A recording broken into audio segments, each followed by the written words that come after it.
Olá, sejam bem-vindos. Hoje vamos conversar sobre um tema que vem moldando o futuro do varejo e do consumo no Brasil e no mundo. A mudança de comportamento dos consumidores, de que forma isso tem impactado o consumo, não só nos canais digitais, mas também em experiências como shopping centers. E para a gente conversar sobre esse assunto, estamos aqui com dois especialistas muito especiais, que vão trazer muito conteúdo sobre os desafios, sobre as tendências desse mercado e o que os profissionais dessa nova era vêm enfrentando.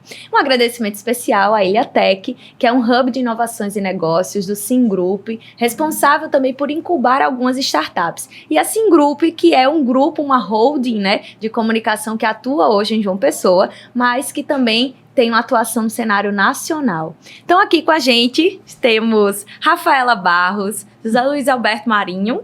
E aí eu quero falar um pouquinho, gente, porque é um grande currículo que a gente tem aqui, eu não quero deixar nenhuma informação aqui sem que vocês estejam a par da importância do que temos aqui hoje. Olha, a Rafaela Barros é pernambucana. Na verdade, ela é quase uma paraibana, né? Já tá aqui, Rafa, há 10 anos, não é isso?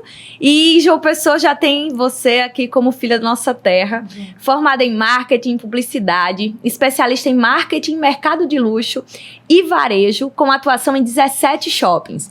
Boa parte deles está aí no grupo JCPM, que é uma holding de shoppings nordestinas, de seu João Carlos Paes Medonça. E teve a oportunidade de estudar negócios publicitários voltados para o varejo em Milão. Atuou nas principais agências de marketing de Pernambuco e aqui na Paraíba geriu o marketing do Manaíra e do Mangabeira Shopping. Atualmente é diretora de novos negócios do Sim Group e consultora de marketing do Paraíba Mall e do HCM. Bem-vinda, Rafa! Muitíssimo obrigada. É um prazer estar aqui hoje com vocês e ao lado desse grande nome do mercado que é Marinho. Vamos juntos agora apresentá-lo, ele que está aqui convidado, chegou aqui em João Pessoa para um evento muito especial e agora estamos tendo a honra de participar desse bate-papo com ele. Luiz Alberto Marinho é sócio-diretor da Gouveia Malls, especialista renomado nacionalmente em varejo e experiência de consumo e shopping centers.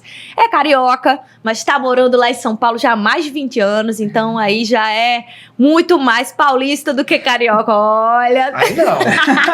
Aí vão vir as brigas das localizações, não vou entrar nessa briga. E diretor também de marketing de várias redes de shopping centers.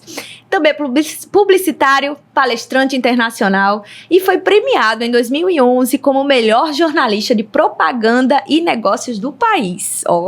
É coautor dos livros Omniera e Gigantes das Vendas. Muito bem-vindo, Marinho. Obrigado, Dalu, obrigado, Rafa. É delicioso estar aqui com vocês, falando sobre esse assunto que é tão gostoso e tão desafiador também.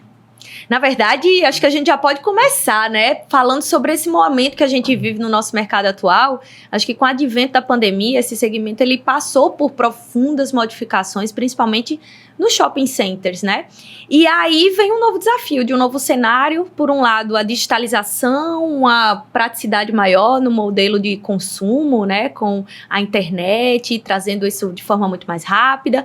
E por outro, no retorno das atividades, as pessoas cada vez mais sedentas por uma experiência, por voltar ao toque físico, a presença das pessoas. Então, como é que vocês avaliam esse cenário do novo consumidor pós-pandemia, que eu acho que configurou completamente trouxe uma nova configuração do mercado, Assim, a gente costuma dizer que a pandemia não é que ela trouxe coisas novas.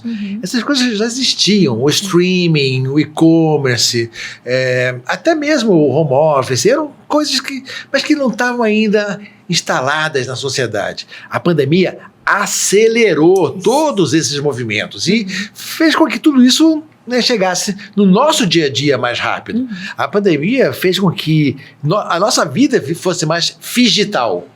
Acho que a palavra é bacana, porque é o físico mais o digital, Rafa? Perfeito. A gente está, ao mesmo tempo que eu estou lendo um livro no Kindle, eu estou lendo um livro em papel, e isso não é mais estranho, é uma coisa normal. Você gosta de ler como? Como é que você prefere, Dalu, ler? Eu prefiro sempre o papel, apesar de ser a geração mais do digital, mas o consumo, para mim, o toque físico, ele tem uma importância muito forte, e aí eu acho que a experiência, ela é diferente.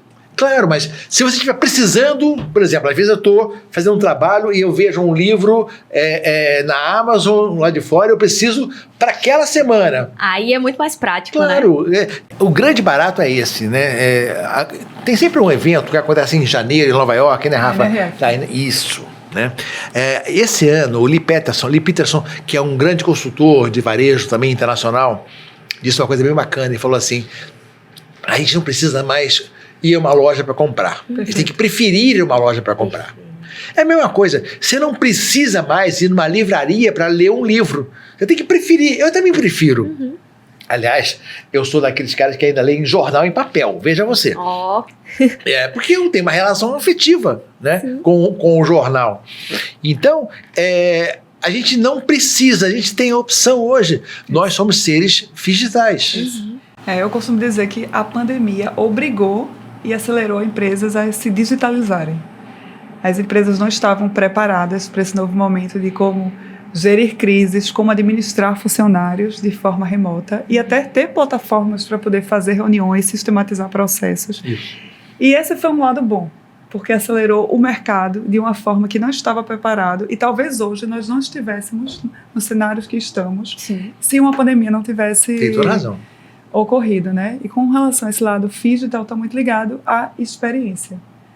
A pandemia também trouxe às pessoas uma nova forma de consumo e foi a pandemia que mudou o varejo que a gente está vendo hoje.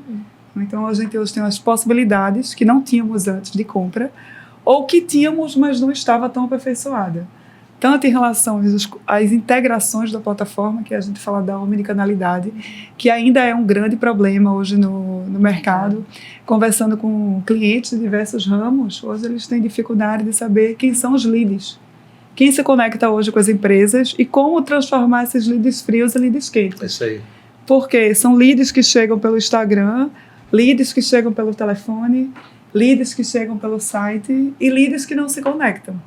Então, hoje existe uma guerra, né, no mercado e, ao mesmo tempo, uma necessidade de acelerar essa integração das plataformas para que não se perca o cliente e se tenha cada vez mais uma conversão. Né? O desafio está muito grande no varejo, né, de como a gente ter essas vendas em vários canais e saber quem é que está comprando. E se comunicar com cada um deles, né? Eu acho que também... Marinho trouxe uma coisa muito importante que me trouxe uma lembrança de um ponto. A gente tem a opção de sair para comprar. Isso. Então, quando a gente tem a opção de sair para comprar, isso impacta em por que eu vou sair de casa para comprar. E aí impacta diretamente na experiência, né? Isso. Tem uma fala sua que traz muito essa questão do que... a gente tem a necessidade de compra pela necessidade ou pelo prazer. Eu acho que o prazer leva a uma experiência diferente, principalmente no que a gente está falando de shopping center, né? Lu, você tem toda a razão, é isso mesmo. A compra pela necessidade, reposição, abastecimento, tende a ser mais concentrado no online, no digital, no e-commerce, ou no comércio de vizinhança, dependendo da sua necessidade e tal. Já a compra do prazer, a compra do desejo, essa vai se dar no shopping center, naquelas lojas mais preparadas para oferecer essa experiência. Só que tem uma coisa importante. Não é isso ou aquilo, né? Eu digo assim, a gente fica com síndrome de, né? Ou isso ou aquilo, né? A síndrome da Cecília Meirelles não é ou isso ou aquilo, né? Tudo ao mesmo tempo agora, Titãs. Exato. Eu não sei se todo mundo que está assistindo a gente sabe direito o que é omnicanalidade, mas olha só, vou dar um exemplozinho aqui para a gente entender a complexidade desse momento que está vivendo. Vamos supor, eu adoro café e tenho muita dificuldade para confiar nas pessoas que não tomam café. Olha, isso é um papo de bastidor, mas em minha defesa, a acessibilidade à cafeína, mas eu prometo que eu sou uma pessoa confiável. Brincadeira. Eu sei. Mas eu amo café. Vamos supor que eu estou chegando em casa no final do dia, aí eu recebo no meu celular, no WhatsApp, um link, um convite para ver uma live de uma nova máquina de café. De uma marca que eu conheço, que eu tô lá no programa de fidelidade deles e tudo mais. Eu olho para aquilo e digo, chega em casa agora, dá uma relaxadinha, clico para ver a live. E aí está demonstrando uma máquina nova de café maravilhosa. E eu digo, puxa vida, gostei dessa máquina, gosto tanto de café, ia ficar bacana, né? Aí eu, né, olho ali no computador e vejo que a máquina é realmente muito bacana, mas eu percebo que tem uma loja perto do meu escritório que vende aquela máquina. E eu decido que ao invés de comprar ela ali agora, né, na live, eu vou esperar até o dia seguinte para ver a máquina pessoalmente, ter tal experiência. Aí eu faço isso. No dia seguinte, paro o carro na garagem, vou na loja que fica do lado ali do meu escritório, e a máquina pessoalmente é ainda mais bacana, me seduz. Fico com vontade de comprar aquela máquina, mas será que aquela loja tem o melhor preço? Aí eu resolvo fazer o seguinte, já que eu estou do lado do escritório, eu vou subir, né, vou pesquisar no meu computador, aí eu decido se eu compro ali ou não, né? E eu pesquisei, vi que aquela loja tem um preço bacana, e aí eu compro direto no meu computador, no meu escritório, porque mas eu escolho retirar na loja, porque assim eu não vou pagar o frete e já levo para casa hoje à noite. Aí eu comprei, né? No final do dia, passo a loja, pego a máquina, boto no carro, eu vou para casa. Pergunta, aonde eu comprei essa máquina? Eu comprei na loja? Eu comprei no site? Eu comprei pela live? Não dá para dizer. Isso é a omnicanalidade. Não é um canal ou outro, não é o canal digital, e-commerce ou a loja física. É o e-commerce, a loja física, o WhatsApp, a live, tudo, o site, tudo trabalhando de forma integrada na minha decisão de compra. E chega uma hora em que não interessa, não importa aonde eu comprei, importa que todos os canais, de maneira integrada, estão trabalhando em favor de envolvimento do cliente, da experiência do cliente, né, da conveniência do cliente. Eu não sei se vocês em casa já viveram uma experiência como essa, mas isso é muito novo e, ao mesmo tempo, complexo. E aí tem um ponto que é importantíssimo, que nem todos os varejistas, nem todas as empresas estão preparadas para enfrentar essa grande complexidade. Então, um risco que nós estamos correndo, nós todos, gente, é que o pequeno varejista, o pequeno lojista, o pequeno empresário vai ter mais dificuldade de ter poder de competição nesse cenário.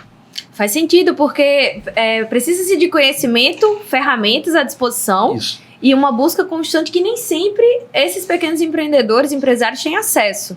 Né? E aí, quando a gente parte desse princípio, Rafa, você trouxe aí à frente de vários leads aquecidos, leads, né? E várias formas de conversar com esse público e esse desafio do pequeno entender, né, a que perfil ele está atendendo, como é que ele pode fazer essa demanda, ter demanda para essas pessoas e trabalhar de forma assertiva para a conversão de venda. E aí que entra a palavrinha tão importante no varejo, que é experiência.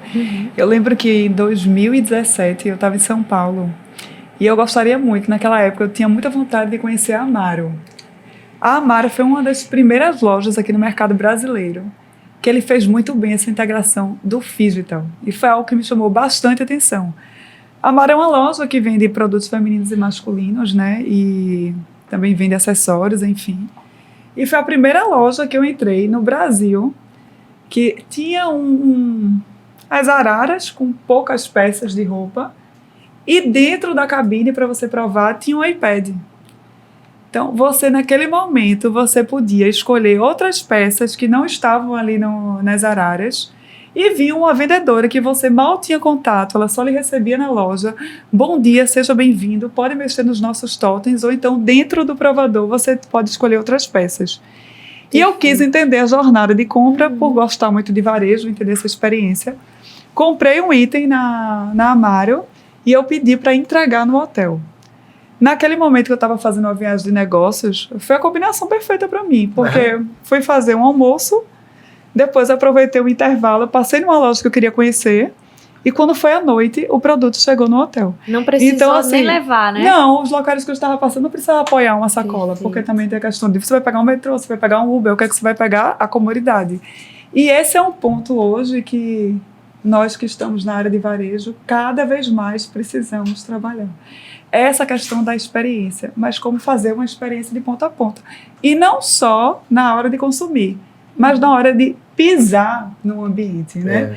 E os strip malls que vieram com esse conceito para o Brasil de praticidade, comodidade, strip mall, tecnicamente falando, são shoppings que tem um outro mecanismo de compra, onde você pode ter a fachada, áreas que você pode andar, como os grandes outlets de Miami, né? E que ele também vende muita prática da praticidade, da comodidade e da conveniência, que é o próprio modelo hoje que tem o Paraíba Mall. Ele traz muito isso, de você pensar no serviço, na experiência, de como você aproveitar aquilo ali com lazer e com gastronomia, e obviamente ter as lojas de modas e de outros itens, que não necessariamente vai ser o ponto de partida do consumo.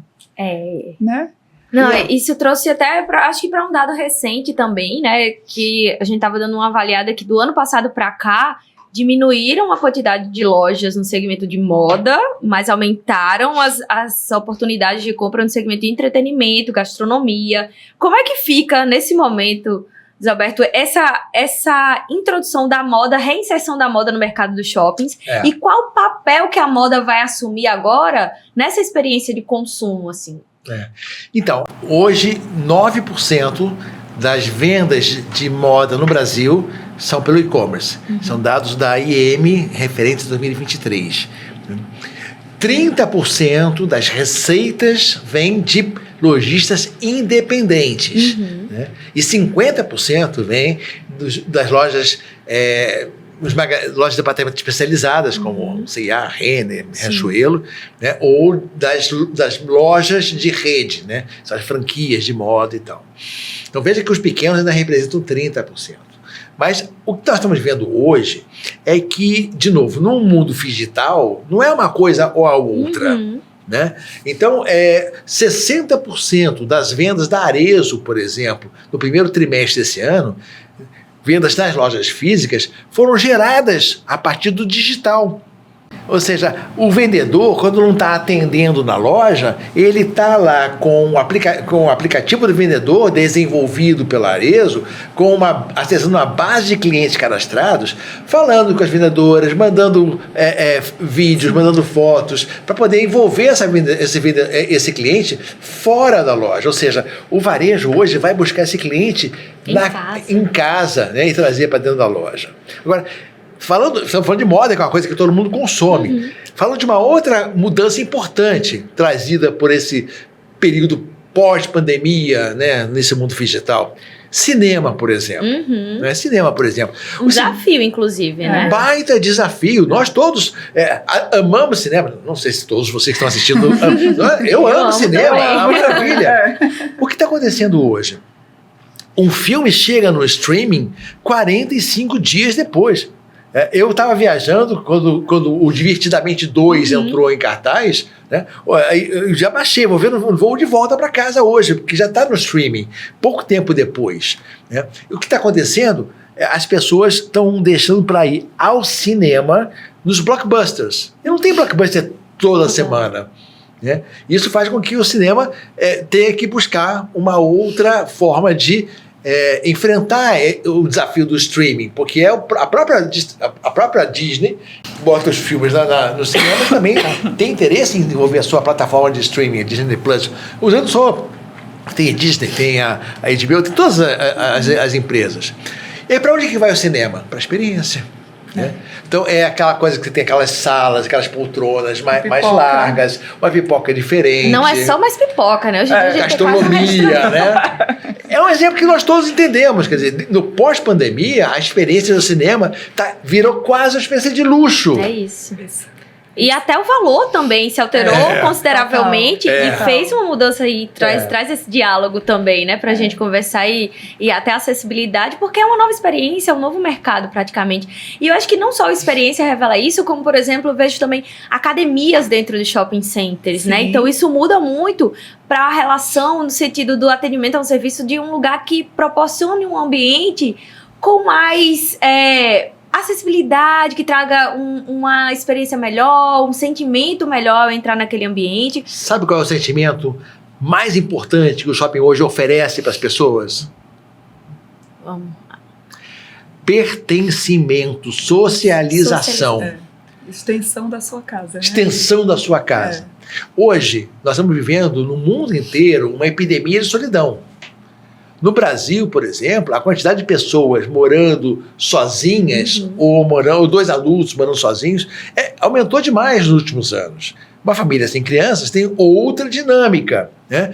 Pessoas morando sozinhas, muitas vezes, na hora de comer, em vez de comer sozinho em casa na frente da televisão, preferem ir para o shopping, porque mesmo não conhecendo as pessoas no entorno, aquela movimentação da praça ou dos restaurantes dá uma sensação de aquecimento, de acolhimento. Eu não me sinto tão só assim. Né? E os restaurantes, você falou das academias, da Lu, você está certíssima, mas Rafa, restaurante é uma coisa que está crescendo em shopping centers, virou a ancoragem dos shopping centers no Brasil. E por quê? Porque na essência o restaurante é um lugar de socialização. E a maioria agora com área kids. Claro! Porque os pais escolhem restaurantes, a maioria, que tem local próximo para olhar o filho e ao mesmo tempo.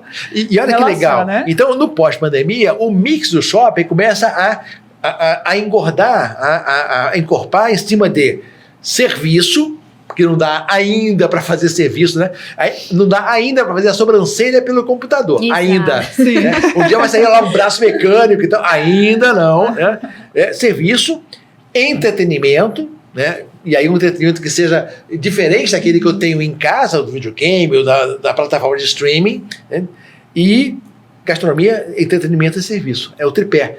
Hoje, 38% da área de lojas dos shoppings da Allos, que é a maior rede de shopping centers do Brasil, está dentro desse tripé: gastronomia, entretenimento e serviços. Então, é uma mudança que vem do pós-pandemia, né? É uma mudança do comportamento do consumidor. E aí, uma coisa importantíssima: o shopping center, o varejo, ele precisa acompanhar o consumidor. Antigamente, era o oposto. Antigamente, o varejo, shopping centers, impunham ao consumidor a sua lógica, a sua dinâmica, seus interesses. Hoje, não. O consumidor não precisa mais ir numa loja para comprar, ele não precisa ir num shopping para comprar, tem que preferir. Sendo assim, a gente inverte todo o processo. A lógica e coloca o consumidor no centro de tudo. Exatamente, né? Isso, Dalu. Exatamente isso. E essa lógica de inversão do processo a gente observa também nas franquias. Recentemente eu tive com o CEO da Reserva, o Rony, e aí ele pontuou para mim: Rafa, a gente percebeu o quanto era importante estar na Paraíba, porque no nosso site existia um incremento de vendas para aqui para a cidade. Então, se não tivesse o meio de compra online, no caso da Reserva, ele não sabia o potencial de compra da cidade, legal. Né? Então, aí você mostra uma inversão até do olhar do franqueado em onde mirar para dar certo. Que isso é super positivo para o varejo. De um outro lado também, a gente vê lojas onde você compra online e tem a opção de retirar no shopping, que já é uma movimentação diferente para fazer a pessoa retirar o produto de casa, ir lá, vestir, se der errado, já prova, não só com moda, mas com outros segmentos também. 95% dos produtos da Copenhague comprados online são entregues na casa das pessoas via o estoque de uma loja. Então, mesmo que a Rafa não queira ir na loja da Copenhague e retirar o produto comprado online e prefira receber em casa, ele vai sair do estoque da loja física, porque nesse caso, a CRM, que é a proprietária da franquia Copenhagen, privilegia os seus franqueados, né? A venda online acaba gerando negócio para os franqueados, e esses franqueados entregam na casa das pessoas. Mas nem tudo são flores. Cresceu demais, por exemplo, a história do delivery de comida. Hoje, um restaurante, um fast food, não vive mais sem... Uma boa parte dessa receita vem do delivery. Né? Em alguns lugares pode chegar a 30%, até mais, o volume de negócios do delivery. No Brasil, a média está em torno de 20%. Só que O delivery, ele comprime a margem do varejista de uma maneira mais forte, porque tem que pagar a taxa do intermediador, da plataforma, a embalagem tem que ser bem feita, nem todo produto viaja bem dentro da embalagem de delivery, tem mais perdas em função de o entregador não encontrou a pessoa, então muda muito a dinâmica do varejo como um todo. E o varejo físico, ele precisa necessariamente deixar de ser um canal de exposição e venda de produto. O varejo físico, nesse cenário tão complexo, e aí vale para loja, vale para restaurante, vale para academia, vale para todo mundo, né? Tem que apostar em dois fatores importantes: a experiência e o relacionamento. Faz isso. Relacionamento com o cliente. Hoje é muito, muito, muito, muito mais importante você ganhar um cliente do que fechar uma venda. Perfeito. Mesmo que ganhar um cliente signifique perder uma transação específica. E hoje, no cenário atual, é muito, muito, muito, muito importante você identificar cada transação, conhecer o cliente, saber quem é aquele cliente, o que a Rafa comprou na loja tal, o que a Dalu comprou na loja tal, e para poder fazer recomendações depois. Poder chamar você no WhatsApp e dizer assim: Dalu, sabe aquela camisa linda que você comprou? Chegou aqui uma calça que vai ficar maravilhosa com ela. E você, porque confia e tem relacionamento com a vendedora ou com a loja, você vai lá ou se permite receber em casa uma sacolinha com aquele produto, e a venda vai acontecer porque a pessoa conhece você. Isso faz muito sentido, principalmente quando a gente está trazendo um desafio que agora a gente passa por uma tendência do digital, a inteligência artificial, esse tema vindo cada vez mais forte, né? E tomando conta dos nossos dias, mas é um convite à experiência da humanização, muito mais que nunca, porque a partir do relacionamento a gente se aproxima do outro, a gente fortalece essa decisão de compra ou não, mas vem desse lugar do relacionamento e da experiência. E aí onde é que a gente pode trabalhar a experiência? Talvez em formas diferentes de arquitetura, design desses ambientes, isso impacta de alguma forma. E o relacionamento também, como é que a gente pode fortalecer isso de forma que ele não fique ali restrito só a uma intenção de compra, e sim a ser um advogado de marca, por exemplo? A inteligência artificial, acredito que facilita muito tanto a jornada do lojista quanto a jornada do cliente em vários aspectos. E o que mais me impressiona é o reconhecimento por voz. Que hoje você está conversando com as pessoas, você fala: eu quero comprar, estou pensando em viajar para Madrid, vai fazer pesquisa de voos e de repente você abre seu celular, o seu scrollline do Instagram, vai aparecer referências de passeios. É assustador. Não sei se vocês têm essa sensação. Em Madrid, aí quando você abre o Google, né? Tava me ouvindo. Pessoal, não é coincidência. Não é. Então eu acho que a inteligência artificial por voz é algo assustador, mas eu acho que é algo também que tem muito a contribuir. É o nosso futuro, né? Até assim, a própria ferramenta do ChatGPT, né, que está tão falada e comentada, assim, a pessoa sabendo usar pro bem e para complementar o seu trabalho ou alguma informação a mais, é uma excelente ferramenta para gestão de tempo, economizar processos, né? Olha só, a inteligência artificial é outro que cresceu muito ultimamente. Ela já existia, né? Já existia, mas agora ela está na palma da nossa mão, no celular, né? E é isso que popularizou e fez com que a gente pudesse tangibilizar a inteligência artificial. Ela é muito importante, por um lado, para aumento da eficiência. Em fevereiro, eu fiz um evento onde estava lá o pessoal da Aramis. Eles divulgaram números impressionantes, olha só. Eles conseguiram, com base na inteligência artificial, definir o que as consumidoras e os consumidores de uma determinada região costumavam comprar. Com isso, conseguiram afinar o estoque da loja e diminuíram em 30% a quantidade de SKUs, de produtos naquela loja. A loja ficou mais limpa, mais ampla, mais agradável, né? E aí você pergunta assim, mas se diminuiu 30% o volume de produtos, povo ia lá, não ia encontrar o que... Pois bem, mesmo dessa maneira, mesmo reduzindo em 30% a quantidade de produtos, a ruptura, que é você ir numa loja e não encontrar o seu tamanho ou a cor que você quer, diminuiu em 15%. Assertividade, né? Exatamente. E as vendas cresceram 20%. Como consequência disso. Então, esse é um uso da inteligência artificial para melhorar a eficiência operacional.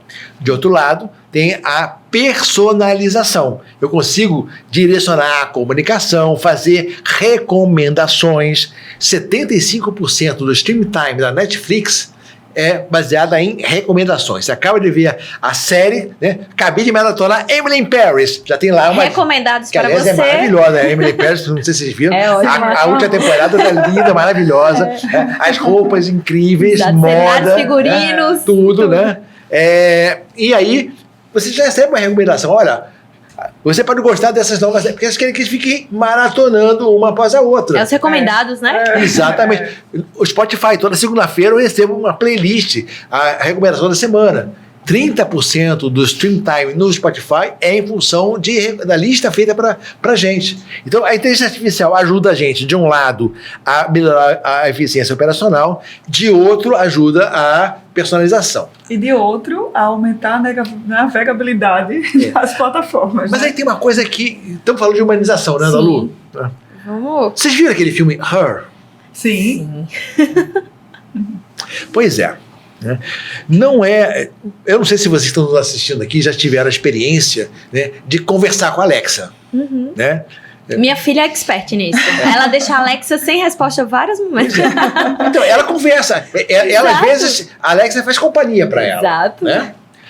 Pois bem, o ChatGPT, agora, nessa nova versão, que tem visão computacional e conversa, tem inclusive até o tom de voz parecido Memória também, né? Parecido com o da Samantha. Samantha é a inteligência artificial desse filme Her. Se vocês não sabem do que eu estou falando, é um filme de 2013, 10 anos atrás, onde uma pessoa recebe uma assistente virtual pessoal, ele configura essa assistente virtual pessoal, que é uma inteligência artificial, escolhe se vai ser voz masculina ou feminina, dá dados para ela sobre ele próprio, escolhe se o tom vai ser mais sério ou mais descontraído e tal. E eles acabam. Ele acaba se envolvendo com a assistente pessoal, desculpa o spoiler, mas é importante ver esse filme para entender para onde a gente vai caminhar. Porque a gente vai ter no nosso celular uma vendedora que conhece a gente, sabe o nosso nome, conversa com a gente de um jeito engraçado, que a gente está conversando aqui, né? Mas não é uma pessoa de verdade. Então, se a gente não oferecer essas experiências atreladas a lugar... Socialização. A socialização baseada em lugar, porque você vai socializar com uma coisa que não existe. Verdade. Com uma inteligência artificial. Né? Então, a gente tem aí uma oportunidade. Restaurante, bar, shopping center, loja, café, de construir o conceito de lugar. Qual é a diferença entre espaço e lugar? Espaço é uma área. Lugar é uma área com gente, onde eu convivo com as pessoas. Esse é o grande segredo da loja. Né? Você oferecer ali uma oportunidade de socialização entre as pessoas da loja e os clientes. Por exemplo, uma grande pet shop que tem ali um pet park, né? Um lugar... onde os pets podem se divertir e os tutores de pets podem também se conhecer uns aos outros. O shopping como os restaurantes, os bares, onde eu vou encontrar gente, vou me sentir acompanhado. Então, a humanização, eu adorei a expressão humanização, ela é importante. E a gente não pode confundir que a inteligência artificial, ela não é humana, ela parece humana, mas ela não é humana. E nem substitui o humano. Eu não sei, Dalu. Acho que ainda eu não sei. Que no cerne da questão a gente ainda tá ganhando essa corrida.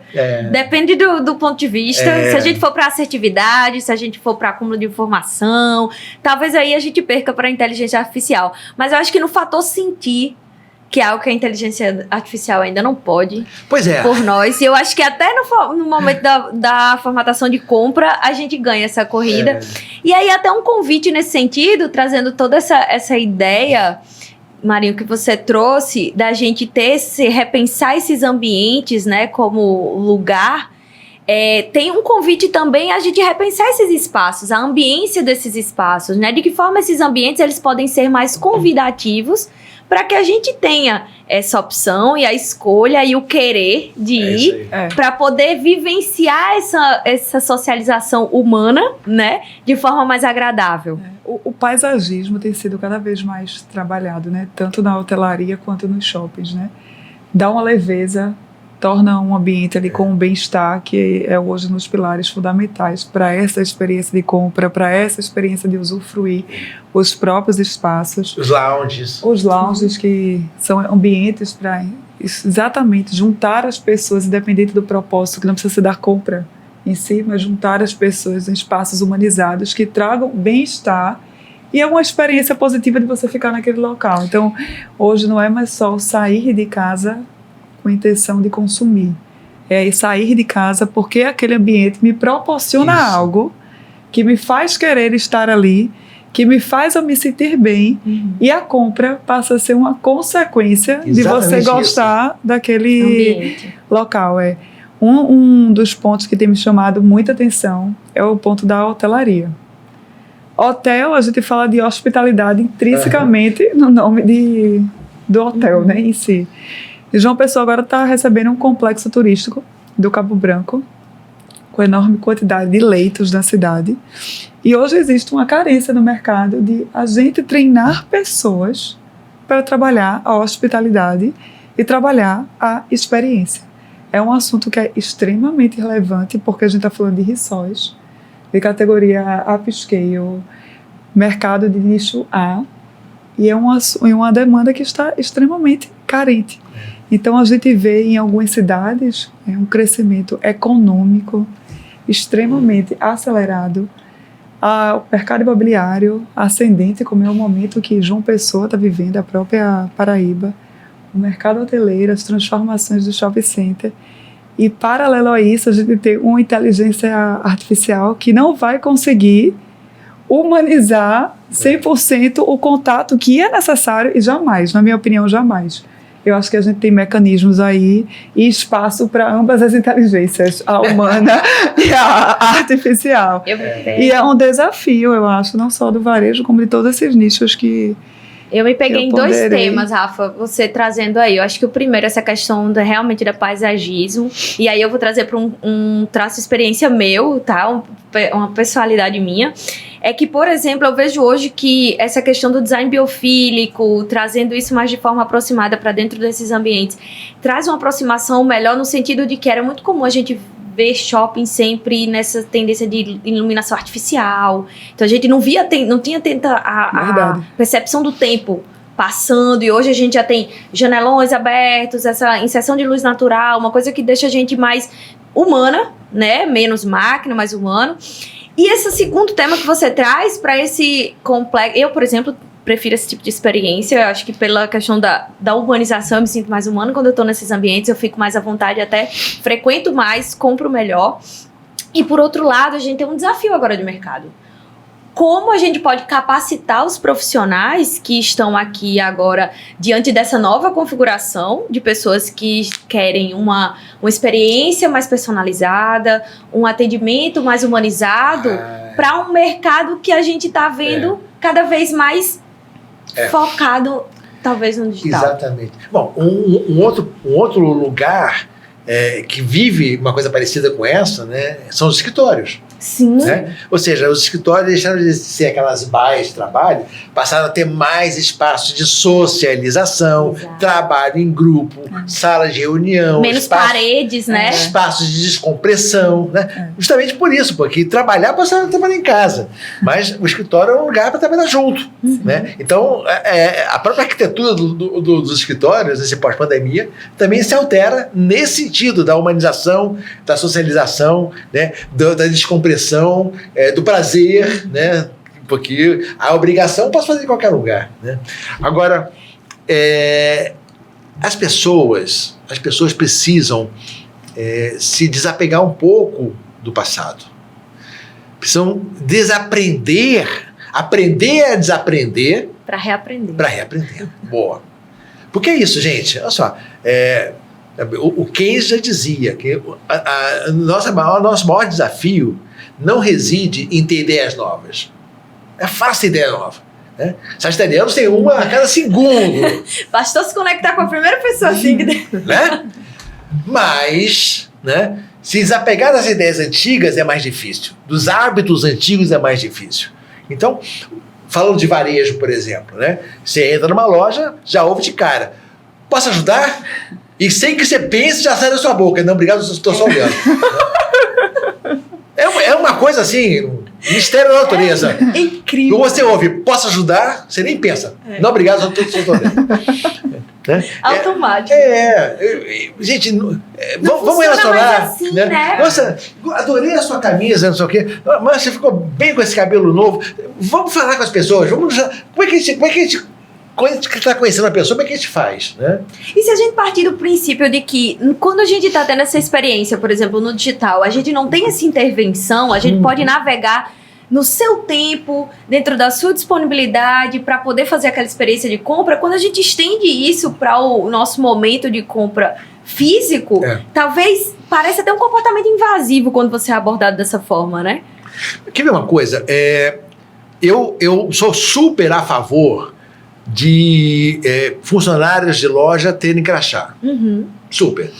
Porque quando eu entro numa loja, ou quando eu entro...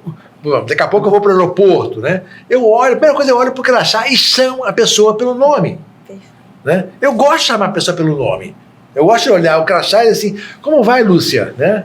Olá, Pedro. Né? E isso dá uma quebrada. Né? Ou, por exemplo, quando eu ouço, né, do atendente, né? Como vai? Tudo bem? Eu respondo, tudo bem, e com você? Como é que você está? A pessoa não sabe o que responder. Isso. Né? É tão automático. Quando você quebra o script... Exato. Eu tô bem, obrigado. Sabe, né? Mas a humanização é isso. Muito. É você sair do script. As pessoas, quando vão numa loja, elas não estão indo apenas para comprar um produto. Né? Elas estão atrás da experiência e do relacionamento. E relacionamento se faz com pessoas. Relacionamento com máquina é diferente. Né? Então, e até a máquina já está mais treinada a puxar assunto do que a gente. Exatamente. Né? Então, acho que temos nós todos que aprender a desaprender para reaprender. Adorei, Lu, é isso aí. Tá? E olha, é reaprender coisas básicas, né, o Rafa? Que como é que você se relaciona com as pessoas? Empatia, como é que você, né, conversa com as pessoas, de pessoa para pessoa. Né? E as pessoas são diferentes, né? Cada um tem um jeito de falar, e pode ser muito mais prazeroso você fazer compras, ou você ir trabalhar, ou você ir a um hotel, se você, além do funcional, você ainda consegue conhecer a pessoa, né? Ganhar um sorriso. Né? A sensibilidade no atendimento, né? Impacta diretamente a compra. Claro! Total. É isso. E você, assim, entender o estilo da pessoa, o que vai propor. Se a pessoa ali é mais low profile, tá chegando de Havaiana, o cara vai, às vezes, oferecer o sapato social, porque é o que vai fazer ele bater a meta de vendas. Só que talvez ele tentasse mudar a ordem do mindset, né? E ali, olhar o estilo da pessoa, low profile, eu vou oferecer para ele uma regata, uma bermuda, né? Um colar que siga a vibe dele, né? O que é luxo? Luxo não é aquilo que é escasso, isso. Né? E hoje o que é escasso? É o humano, é o relacionamento, é o verdadeiro, né? Então, gente, veja a que ponto chegamos, senhoras e senhores. O atendimento personalizado, pessoal, de fato, virou luxo, virou diferencial. Você falou de moda agora há pouco, Dalu. Uma pesquisa da IEM mostrou que o primeiro fator de diferenciação na escolha de uma loja, na compra de moda, é bom atendimento. O primeiro. O segundo é a qualidade do produto. O terceiro o segundo é a variedade de produto. O terceiro é a qualidade e o design. E só em quarto tem um preço baixo. Olha só. Então as pessoas estão dispostas a pagar mais para ter uma experiência melhor, mesmo que o produto não seja tão bom assim. Bingo! Mas tendo um bom atendimento. É muito... E o que é um bom atendimento? Né? E aí é relativo, de para pessoa, Sim, né? mas tem a ver com a pessoa olhar para você, né, Rafa? Né? Isso, e o entendimento de quem é você. Conhecer o consumidor é extremamente importante. Né? Então, mais do que técnica de venda, qual é essa nova competência que vai fazer a diferença no varejo pós-pandemia? Aí eu levo muito para essa humanização, né? Esse lugar. Tem marcas hoje que têm tratado muito bem essa fidelização. Assim. Tem uma marca, inclusive, do Grupo Soma, né? A Animale. A Animale, ela 2 vezes por ano dá vouchers para clientes. Não sei se você sabe disso. Dá vouchers para clientes que já compraram lá com uma certa recorrência ou que está no mailing deles. Aí, esse voucher é um voucher de valor que você troca por um produto na loja e o cliente acaba sendo comprando mais alguma coisa. Claro. E aí ele sabe que o cliente que está comprando nele está voltando com recorrência e essa recorrência permanece, porque isso é anualmente 2 vezes por ano. Assim, são poucas as marcas que conseguem trabalhar essa fidelização de eu só visto marca X, porque eu sei que lá ela me reconhece como pessoa, como tamanho, como estilo. Individualmente. Isso. A gente está tão carente desse reconhecimento individual, né, que até aquela coisa automática que a Latam está fazendo hoje no voo dela, que passa a comissária de bordo, olha o celular, vê que o Luiz Alberto está na poltrona 11D e chega assim: olá, senhor Luiz Alberto, seja bem-vindo ao meu voo. Ela me chamou pelo nome. E é algo tão simples. Ela olhou, eu vi que ela olhou no celular, que ela não me conhecia de verdade, mas ela me chamou pelo nome. É bacana, é feliz, eu fico feliz, né? Aí eu dou o troco. Como é que você vai? Como você vai, Lúcia? Tudo bem? Eu bem também. Né? Isso. E dá uma sensação de relaxamento até na viagem, porque hoje os ambientes de aeroporto são estressantes, né?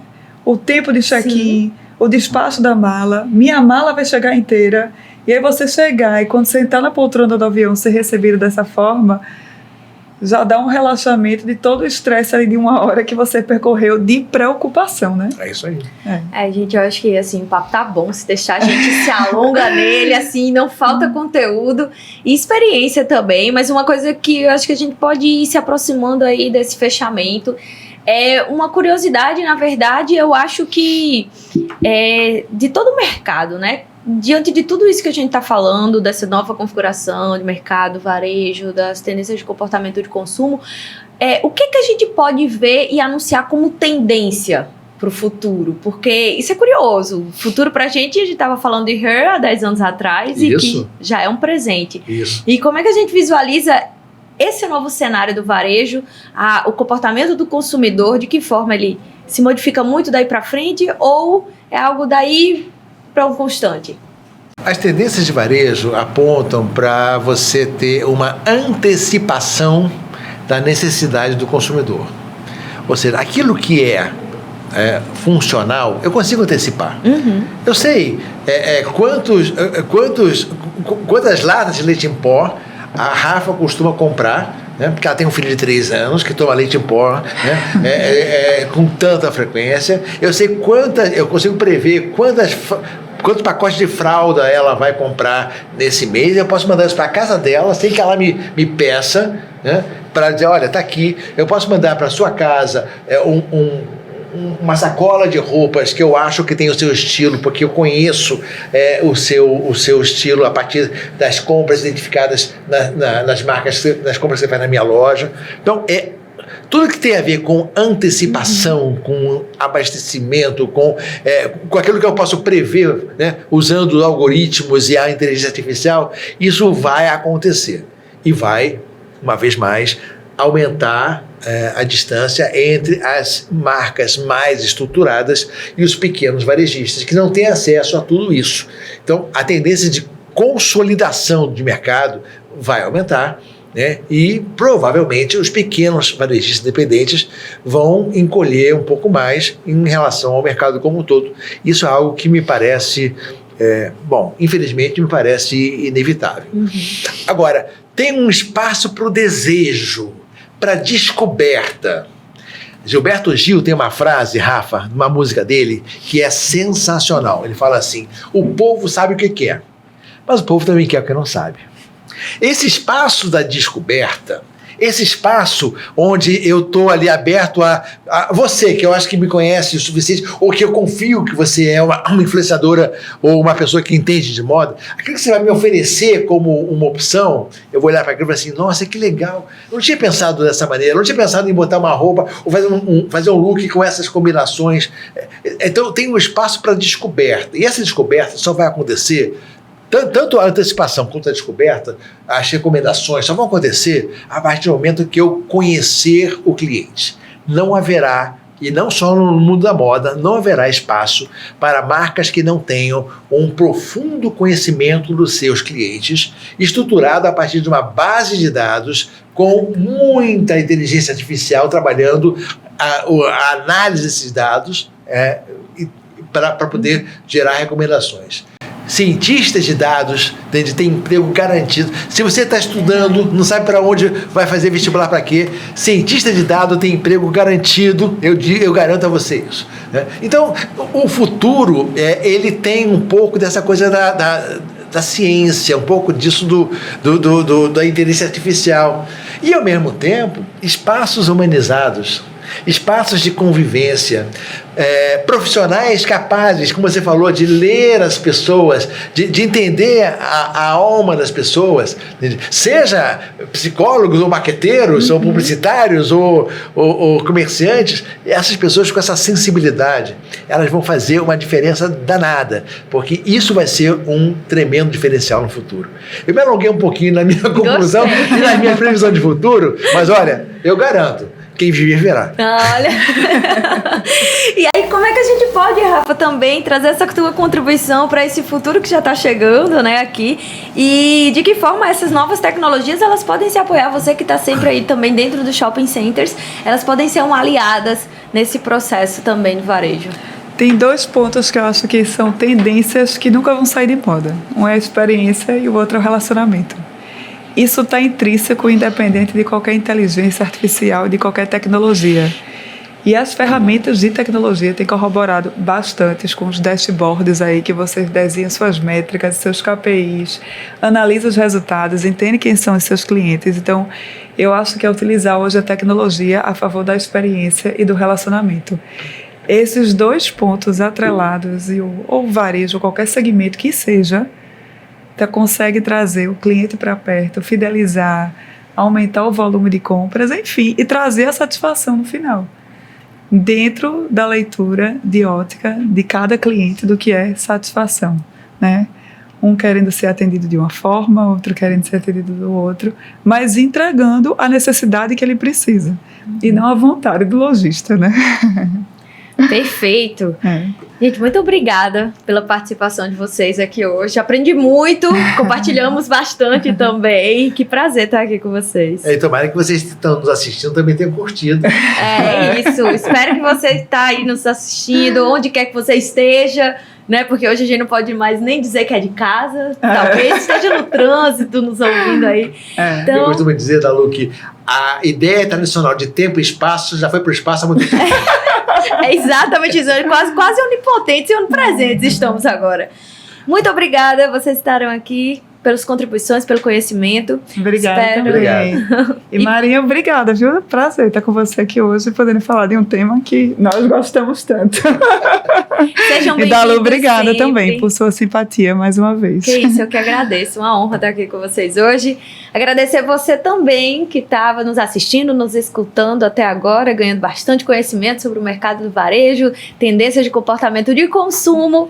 Espero que vocês tenham gostado. Deixem aí seus comentários, suas opiniões e dúvidas, que a gente pode continuar esse diálogo. Afinal, não se encerra por aqui. Até a próxima.